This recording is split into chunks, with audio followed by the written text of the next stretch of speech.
Praise the lord. ఈ దినము దేవుని యొక్క వాగ్దానము నీకోసం. సామెతల గ్రంథము 11వ అధ్యాయము 20వ వచనం. యథార్థముగా ప్రవర్తించేవారు ఆయనకిష్టులు.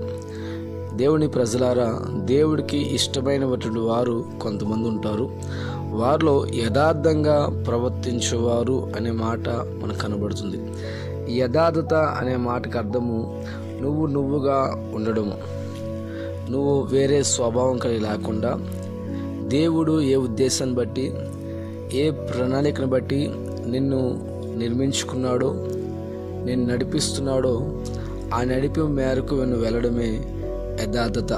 బైబిల్ గ్రంథంలో యోబు అనే మహాభక్తుడు ఉంటాడు. ఆయనకి పెట్టబడినటువంటి పేరు, ఒక మంచి పేరు, యథార్థవంతుడు.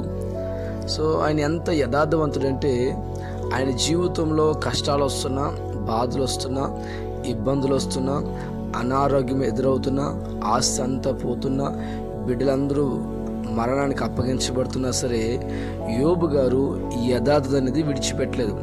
దేవునితో తనకున్న సంబంధము, దేవుని తనకున్న భక్తి జీవితము, ఏ సమస్యను బట్టి కూడా దూరం కాకుండా దేవుళ్ళో ఆయన ఉండగలిగాడు. అలా యథార్థంగా ఉన్నందుకు ఆయన జీవితంలో ఏది కోల్పోయాడో దేవుడు రెండింతలుగా యోబు గారిని దేవుడు దీవించి బలపరిచాడు. ఈ రోజున ఎన్ని కష్టాలు నీ జీవితంలో ఎదురవుతున్నా, ఎన్ని బాధలు ఎదురవుతున్నా, నీ యథార్థతను మాత్రము విడిచిపెట్టుకో.